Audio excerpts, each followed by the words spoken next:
Les Hébreux sont maintenant sortis d'Égypte, mais ils ne sont pas encore prêts à recevoir la Torah au Sinaï. C'est donc par le passage du désert que va se faire cette transformation. En quoi le désert va-t-il les amener à se préparer à cette réception de la Torah des mains de Dieu au Har Sinaï? Explique-moi, Neshama. Tu as raison de parler de transformation, Ego, parce que il ne s'agit pas simplement de dire pour que les choses soient. Ça, c'était l'œuvre créatrice d'Akadosh Baruch Hu au moment du Maaseh Bereshit, au moment de la création. Sa parole est créatrice. Mais depuis que l'homme a été créé, l'homme, parce qu'il dispose du libre arbitre, parce qu'il est un être à la fois spirituel et matériel, doit se mettre en situation d'apprendre des événements, d'apprendre de ce qu'il vit.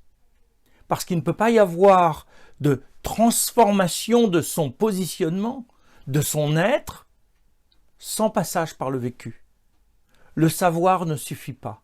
L'énoncé verbal ne va pas transformer l'individu.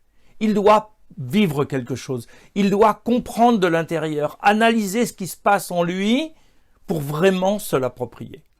Alors c'est dans le désert que cet apprentissage va se faire, que cette transformation va se faire. Et nous allons étudier 3 clés qui vont permettre cette transformation de l'individu. L'une s'appelle les Anané Kavod, les nuées de gloire, les nuées protectrices du peuple juif. L'autre, la manne, ce pain divin accordé aux Hébreux dans le désert. Le troisième, c'est ce qu'on a l'habitude de nommer le puits de Myriam, c'est-à-dire cette source d'eau jaillissante qui va accompagner les Hébreux pendant tout le désert. Le Shama, je connais ces éléments-là. Mais en quoi les Anané Kavod, qui sont là pour protéger les Bnei Israël du soleil, des bêtes sauvages, va pouvoir les amener à se transformer spirituellement pour être prêts à accepter la Torah au Har Sinaï? Ces nuées, en fait, les Bnei Israël, d'après l'enseignement de Rabbi Akiva dans la Gemara de Souka, sont présentes dès le début de la sortie d'Égypte. Lorsque les Bnei Israël arrivent à Sukkot, cet endroit nommé les cabanes, ils sont sous la protection d'Akadosh Baruch Hu. Et ces nuées créent une sorte d'espace privé, privilégié, protégé, où l'homme se trouve placé face à Dieu, comme Moshe Rabbeinu au moment de la révélation, où il entre dans la nuée pour recevoir la parole d'Akadosh Baruch Hu. Le fait d'être dans la nuée, c'est le fait d'être dans un endroit singulier où on est dans le émet, on est dans le vrai, on n'est pas dans le paraître. On est face à Dieu. Dieu sait tout de nous. On n'est pas en train de se positionner pour jouer un rôle face aux autres, face au regard extérieur. On est soi-même dans son authenticité face à Kadosh Baruch Hu. Or, c'est cette expérience de l'intimité avec Dieu, cette expérience du vrai qui va amoindrir l'orgueil de l'individu. Parce que les Bnei Israël au Har Sinaï doivent comprendre que c'est pas par leur mérite spécifique qu'ils vont recevoir ou qu'ils vont mériter de recevoir la Torah. C'est parce que Akadosh Baruch Hu s'est engagé vis-à-vis des patriarches de faire en sorte, et vis-à-vis d'Abraham particulièrement, de donner à ce peuple une mission particulière. Donc il n'y a pas d'orgueil à avoir du fait d'être le peuple missionné par Akadosh Baruch Hu. Il y a une responsabilité à assumer parce que c'est une charge, c'est d'une certaine façon une chance parce que ça représente une proximité vis-à-vis d'Akadosh Baruch Hu, mais ce n'est pas un mérite spécifique dû au mérite que les Bnei Israël auraient eu en sortant d'Égypte. Il y a là quelque chose qu'il faut travailler parce que la Torah ne peut être donnée qu'à un peuple authentique, un peuple vrai, qui connaît, qui a conscience de sa matérialité et qui a conscience aussi de son potentiel de spiritualité. Donc ces nuées créent les conditions de la préparation de la confrontation avec Akadosh Baruch Hu qui se produira ensuite au Sinaï. Le deuxième élément, c'est la manne. Là aussi, neshama. La manne, c'est un pain matériel, d'accord, très éthéré, très léger, produit par Akadosh Baruch Hu. En quoi ça vient nous apprendre quelque chose? Dieu nourrit son peuple. C'est bien normal, il vient de sortir d'Égypte, il l'envoie dans un désert qu'il doit traverser pour atteindre la terre qu'il lui a promise. Quelle est l'épreuve? Quel est l'enseignement? Pour la manne, c'est l'enseignement de Rav Shimshon Raphaël Hirsch qui va nous éclairer. Il nous dit la chose suivante. Les Bnei Israël devaient en quelque sorte comprendre que la loi qui va être donnée, la Torah au Sinaï, ne peut être accomplie, c'est Kadosh Baruch Hu qui parle, qu'à la condition que je trouve des hommes capables de se contenter pour eux, leurs femmes et leurs enfants, d'un approvisionnement ne couvrant qu'une seule journée.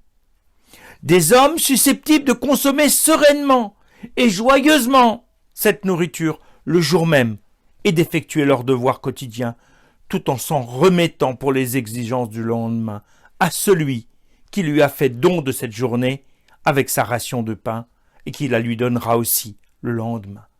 Seule cette confiance sans réserve en Dieu garantit l'accomplissement de sa loi et la préserve des transgressions causées par les soucis réels ou imaginaires au sujet des besoins matériels. Toute la vie de l'homme est préoccupée par ses besoins matériels. Il amasse des biens, ils veulent amasser de la manne pour être sûr d'en avoir pour le lendemain. Or, il se retrouve dans une situation où il n'y a pas de possibilité d'amasser, sauf le vendredi pour en avoir pour le Shabbat. On est dans une situation d'expérience de la précarité. Parce que l'homme ne peut pas faire dépendre sa subsistance de son seul travail. Il est en dépendance directe et complète vis-à-vis d'Akadosh Baruch Hu. Et il doit le vivre de manière sereine, rassurée, convaincu que Dieu sera au rendez-vous le lendemain, sans doute, sans préoccupation pour son lendemain. C'est cette expérience du vécu quotidien avec Akadosh Baruch Hu qui est essentielle pour le peuple juif. Parce que c'est ça qui va devoir enseigner aux nations du monde. Lorsque le peuple juif reçoit la Torah au Sinaï, c'est justement pour être capable de démontrer qu'un vécu quotidien dans la confiance en Akadosh Baruch Hu, quoi qu'il se passe, quoi qu'il arrive, quoi que l'on comprenne de ce qui nous arrive, est possible en s'en remettant uniquement hommes, femmes et enfants entre les mains d'Akadosh Baruch Hu. S'il n'y a pas ça, si on reste dans l'illusion que peut donner la possession matérielle, alors on n'arrive pas à s'élever dans le spirituel, parce que notre manque de confiance ne nous permet pas de nous élever. On va avoir besoin d'amasser, on va avoir besoin de posséder, parce qu'on a l'impression que cela va nous rassurer sur notre devenir. Alors que notre devenir ne dépend que d'Akadosh Baruch Hu, que de sa volonté, et que de la mission qu'il nous confie à chacun de nous. C'est cet apprentissage qu'il faut faire aussi dans le désert. Sinon, comment vont-ils, au moment du Har Sinaï, pouvoir dire, par anticipation, Naaseh venishma, nous ferons et nous comprendrons. Si on est dans la matérialité, on veut comprendre parce qu'on veut maîtriser. On ne veut pas faire confiance. Or, l'accomplissement de la Torah ne peut se faire que dans la confiance totale et absolue d'Akadosh Baruch Hu. Que l'on comprenne ou que l'on ne comprenne pas. Tant mieux si on comprend, il faut essayer de comprendre au maximum les messages qu'Akadosh Baruch Hu nous envoie. Mais si jamais on ne comprend pas, on n'y arrive pas ou on ne comprend pas tout, il faut quand même s'engager dans le service divin parce qu'il y a une différence entre la connaissance d'Akadosh Baruch Hu et la nôtre qui est infime par rapport à la sienne. C'est donc, d'après cet enseignement de Rav Shimshon Raphaël Hirsch, l'aliment qui va nous permettre d'éprouver en nous-mêmes, pas de manière intellectuelle ou verbale, la confiance en Akadosh Baruch Hu. Le troisième élément, ce sont les puits de Myriam. Mais là aussi, Neshama, il s'agit d'eau. En quoi il y a un enseignement? Le peuple juif ne peut pas vivre dans le désert pendant 40 ans, avec femmes, enfants, troupeaux, etc., sans avoir de l'eau. Que Akadosh Baruch Hu fournisse de l'eau, c'est naturel, c'est normal. Oui, c'est normal. Parce qu'il y a un objectif, il y a un projet. Mais en même temps, il faut comprendre ce qu'il y a derrière cette normalité apparente. La première fois où les hommes qui viennent de sortir d'Égypte vont réclamer de l'eau, c'est à cet endroit qu'ils vont atteindre très rapidement, qui va s'appeler Mériva ensuite. Au moment où ils y arrivent, ils n'ont pas encore de manque d'eau, ils ont encore des réserves, on vient de sortir d'Égypte. Mais ils anticipent. Ils voient bien que le peuple juif est en train de s'enfoncer dans le désert. Comment dans le désert vont-ils vivre? Comment vont-ils pouvoir survivre dans ces conditions extrêmes? Dieu avait prévu, le lendemain, de leur procurer de l'eau. Mais il attendait cette demande. Parce que il faut que les biens qui arrivent au Bnei Israël soient le fruit d'un manque de quelque chose. Parce que cette eau, ce n'est pas que de la matérialité. Ce n'est pas que pour se désaltérer. C'est pour comprendre que cette eau, qui est le symbole de la Torah, de la spiritualité, est vitale pour l'homme. Sans cette eau, sans cette spiritualité, l'homme n'est qu'un animal supérieur. Il n'accède pas à une humanité pleine et entière. Il n'accède pas à la notion de transcendance. Il ne s'élève pas dans son statut matériel qui est son essence animale.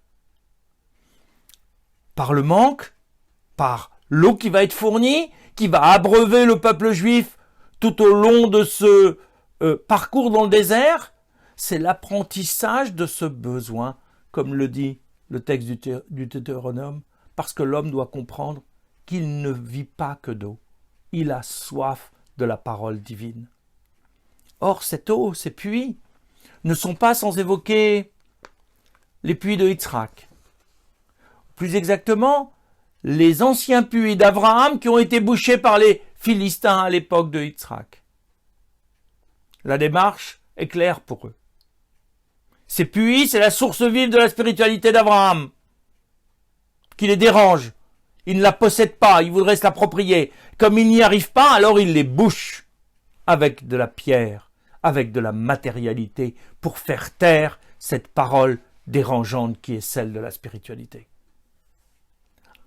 Yitzhak va recreuser les puits de son père.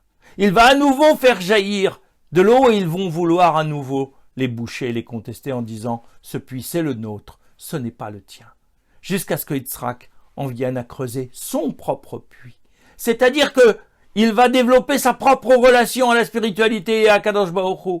Il va travailler sa propre source de spiritualité. À ce moment-là, les puits creusés par Yitzhak ne sont plus contestés. On est là dans une démarche qui doit jaillir, une démarche qui doit nous permettre de vivre au-delà de notre vie matérielle, une vie spirituelle qui va nous faire grandir, qui va nous faire nous exprimer, qui va nous faire donner du sens à notre action. On a donc là 3 apprentissages fondamentaux qui vont permettre de préparer le peuple juif à la réception par l'élévation de ce peuple, qui va comprendre par la nuée la nécessité de l'authenticité de la relation, qui va comprendre par la manne que ce n'est que dans la confiance en Dieu qu'ils peuvent avancer, et qui va comprendre par les puits, qu'il n'y a que par une démarche personnelle de recherche d'Akadosh Baruch Hu que cette spiritualité peut jaillir. Une fois qu'ils ont fait toutes ces démarche, mais par un vécu. Bien sûr, le vécu n'est pas une garantie absolue de réussite.